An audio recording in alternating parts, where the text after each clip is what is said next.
Colombia tiene a su primer expresidente condenado. Álvaro Uribe Vélez, una de las figuras políticas más influyentes del país, fue hallado culpable de soborno y fraude procesal en un caso relacionado con la manipulación de testigos que lo vinculan al paramilitarismo. La condena llega en momentos sumamente difíciles para el país, que ve un resurgimiento de la violencia, una polarización casi sin precedentes y una absoluta incertidumbre sobre el rumbo que tomará tras las elecciones de 2026. Bienvenidos a la entrevista, los saluda Javier Arguedas. Hoy queremos abordar la compleja situación política de Colombia y su futuro inmediato con el analista político colombiano Pedro Medellín. Los saludamos a esta hora desde la ciudad de Madrid. Señor Medellín, muchas gracias por estar con nosotros y bienvenido a DW. Pues muchas gracias, Javier, y qué gusto poder estar con ustedes en el día de hoy. Entremos en materia. ¿Cómo describiría usted el momento político que vive Colombia en estos días? Colombia está viviendo un momento de una profunda intensidad, para tratarlo o decirlo de alguna manera. Eh, es un momento en el cual las instituciones políticas, las instituciones judiciales y las instituciones legislativas están sometidas a una muy fuerte tensión institucional, a una fuerte tensión política y a una muy fuerte tensión económica. Por supuesto, hay una enorme controversia en torno a la condena contra Álvaro Uribe. Como lo mencionábamos, sus seguidores denuncian lo que consideran una persecución política por parte de la izquierda, denunciando también justamente al Poder Judicial. ¿Hay motivos para dudar de la independencia del Poder Judicial en Colombia? No, yo diría no hay motivos para dudar del Poder Judicial como rama del poder. Hay elementos muy claros que en los cuales ha mostrado una completa independencia, una imparcialidad real y una actitud institucional de la rama judicial frente a los demás poderes públicos y en la contribución, en la construcción de la democracia. Creo que la justicia es una muy buen ejemplo de solidez institucional. Otra cosa distinta es un juez, un caso específico, que en el caso de la juez del presidente, la persona que juzgó al presidente Uribe, eh, tiene algunas o ha generado algunas dudas sus intervenciones y su manera de proceder. ¿Cuáles serían Esas por esas un dudas lado. para explicarlo quizás a nuestra audiencia? La primera duda es que, a diferencia de lo que hace un juez normalmente, que es proceder simplemente en la exposición de la parte resolutiva, y ante una sentencia hacer una breve explicación de lo que ha sido el sentido de su fallo y simplemente dar el fallo, es lo que normalmente hace un juez. Esta juez se ha tomado un periodo de 9 horas en una lectura y explicación eh, extensa, en algunas partes muy contradictoria, y con una introducción política que no tenía sentido. Es decir, que es que vamos a hacer un juicio, vamos aquí a tomar una decisión en la que no hay vencedores ni vencidos. Eso no es necesario. Ningún juez tiene por qué estar explicando ni estar haciendo introducciones respecto a la bondad de su fallo. Entonces hay casos en los cuales hay personas, hay sujetos procesales cuyos comportamientos no son del todo claros, que hacen que se dude del resultado de un proceso, pero eso es independiente de la justicia como estructura. En Colombia la justicia como estructura es un poder independiente, público, sólido, pero hay casos, como en todos los países, en donde no todas las personas actúan de manera consistente con la institucionalidad jurídica en la que se desenvuelven.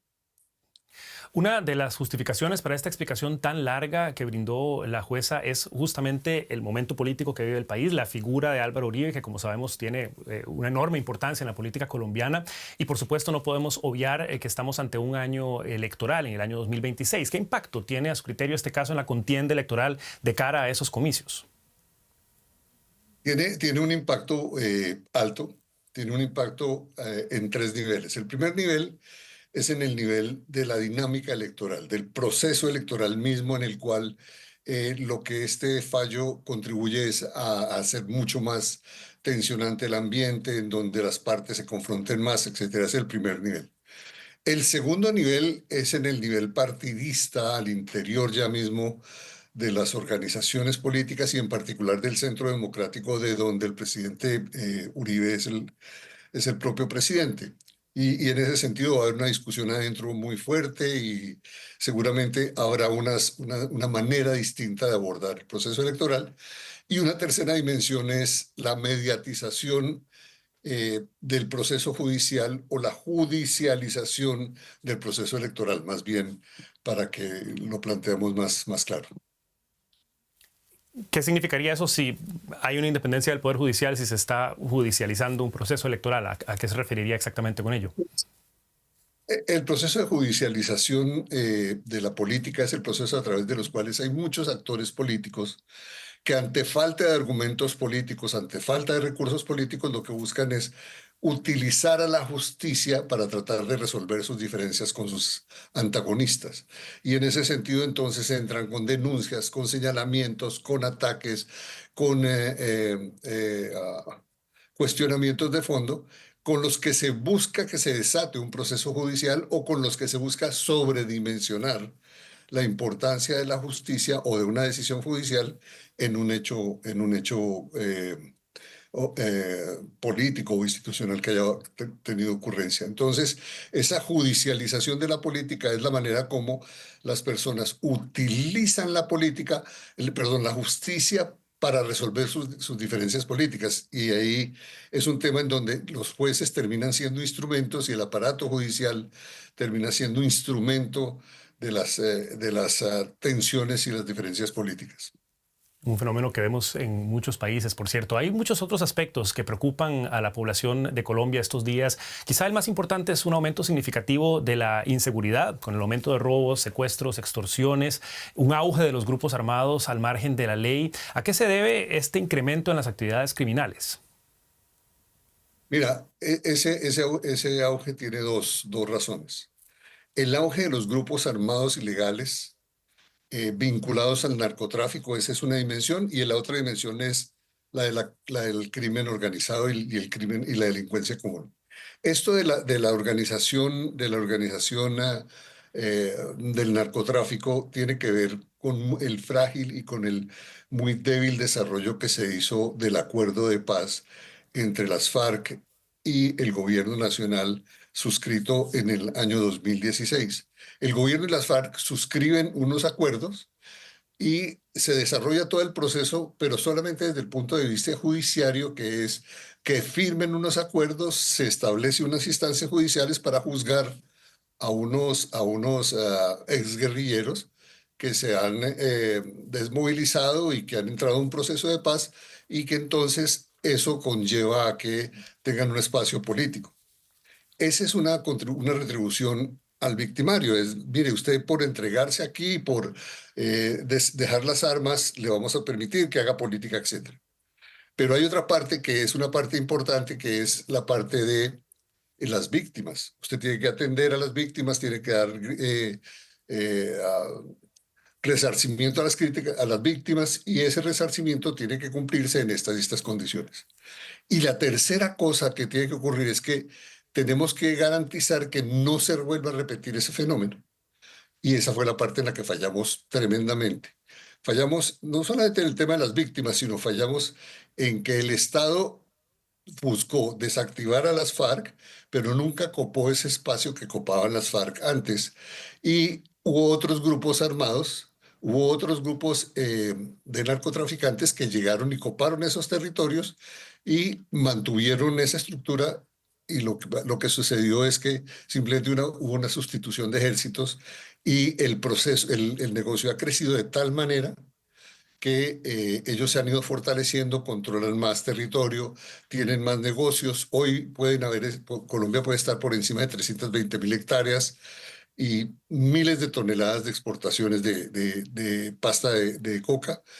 Y en ese sentido, entonces, eso se ha ido desarrollando. Y al lado de esa organización narcotraficante, entonces surgen y se desarrollan otro tipo de organizaciones, estas de delincuencia común y de delincuencia organizada, que a nivel urbano deben garantizar la distribución de la droga, la provisión de armas, la provisión de insumos, el combate a las autoridades que les están quitando el negocio, en fin. Entonces se desarrolla ese aparato y es el que nos tiene hoy absolutamente sumidos en una crisis de seguridad y es producto de la mala gestión que se hizo de los acuerdos llamados Acuerdos de La Habana entre el gobierno colombiano y la organización guerrillera de las FARC. Fallas que de seguro son de varias administraciones, pero el presidente actual, Gustavo Petro, le prometió al país la paz total. ¿En qué falló puntualmente ese concepto o la estrategia que quería seguir el presidente? La primera cosa es que quizá el gobierno que más duro le dio o el gobierno que decretó el fin del acuerdo con las FARC fue el gobierno del presidente Petro, porque ese enfoque de paz total lo que hizo fue decir, el acuerdo que hizo el gobierno con las FARC es un acuerdo fracasado, esos son acuerdos de paz parciales, lo que tenemos que hacer es paz total, pero incurrió en una falla. Se cree que para que haya paz, entonces hay que sacrificar justicia y que para que estas personas dejen el negocio, entonces se les deja un poco del dinero que han ido reclamando y se les da una especie de perdón judicial y no se les persigue más. El problema es que nadie está dispuesto a dejar un negocio de esa magnitud. Entran y dicen, sí, señor, entran al proceso de negociación. En ese proceso de negociación lo que hacen es usar esa negociación con el gobierno colombiano para fortalecer su posición, para consolidar su negocio, para consolidar sus entramados armados y para hacerse mucho más fuertes como actores de un negocio. Eso en el contexto de un gobierno que de manera inocente, de manera inocente, se compromete entonces a cesar la acción armada contra esos grupos. Entrega la acción. Lo primero que acuerda es un cese al fuego bilateral. Les dice a ustedes no los voy a atacar, a ustedes no los vamos a perseguir, y como no los va a atacar ni los va a perseguir, los dejó expandir a sus anchas, el negocio floreció, el mercado de las drogas ilegales floreció y el Estado cada vez más se debilitó y por supuesto esto nos condujo a la situación que hoy vivimos.